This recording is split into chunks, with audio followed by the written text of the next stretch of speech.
हिंदी संकल्प वर्ग 5 पाठ 14 मस्जिद या पुल। कहानी का शेष भाग।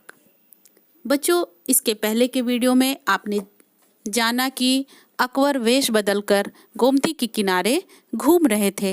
तब उन्होंने एक 80-90 साल की काली और छोटे कद की बुढ़िया को गठरी थामे नदी के पार जाने के लिए खड़ा देखा।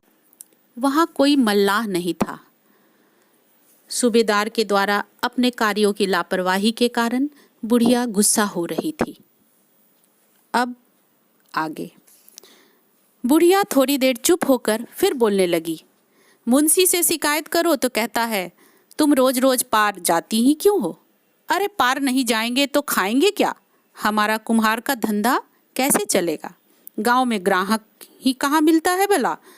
फिर क्या खुद खाएंगे और क्या बच्चों को खिलाएंगे? अरे मेरी तो बहू भी नहीं है जो बच्चों को संभाल लेती। नन्हे पोते पोती भूख से बिलख रहे होंगे। हाय अल्लाह, मैं क्या करूं? बुढ़िया जोर जोर से रोने लगी। बच्चों, यह सब अकबर देख रहे थे। अकबर आगे बढ़कर बोले, रो नहीं माई, मैं तुम्हें उस पार पहुंचा देता हूँ। बुढ़िया ने रोना बंद कर दिया और बोली, चल भाई, तू ही मुझे पार ले चल। अकबर ने इससे पहले कभी नाव नहीं खेई थी।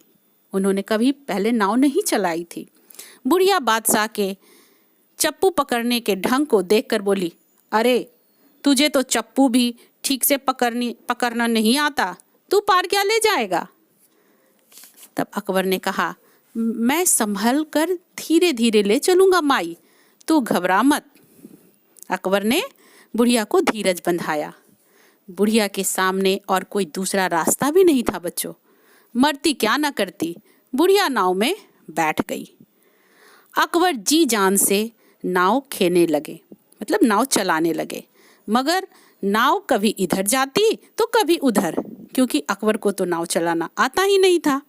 बुढ़िया का पारा अब ऊपर चढ़ने लगा, यानी बुढ़िया को गुस्सा आने लगा। वह चिल्लाकर बोली, अरे अनारी, नाव उल्टी ले जा रहा है या सीधी? ऐसे चलाकर तो तू मुझे कल रात तक पार पहुंचाएगा, और यह भी पता नहीं कि नाव बीच मझधार में ही डुबो दे। मेरे बच्चे इंतजार कर रहे होंगे और तू है कि नाव लेकर खिलवाड़ कर रहा है। अब देखो, बादशाह ने कहा, माई धीरज रखो।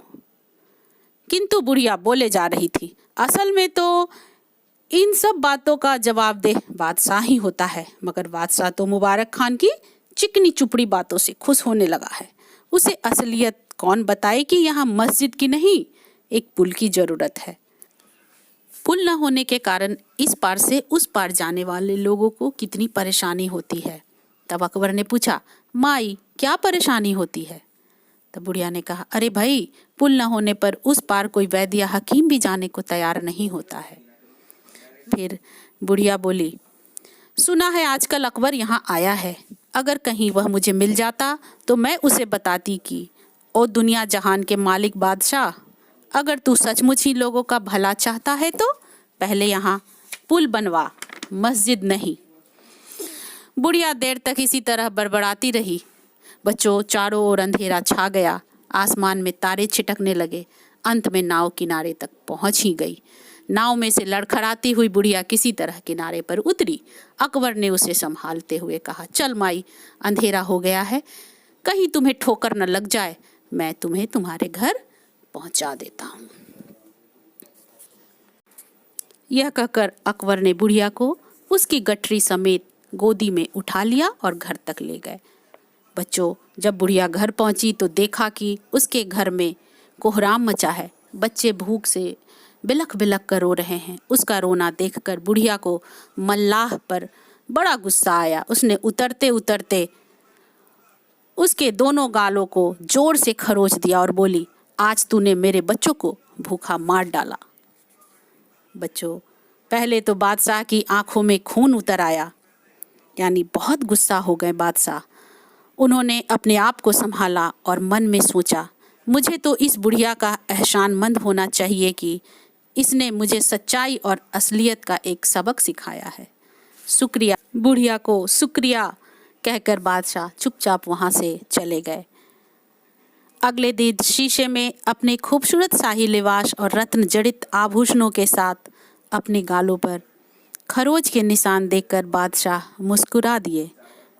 बच्चों, उन्होंने जौनपुर में पहले पुल बनवाया और मस्जिद बहुत बाद में।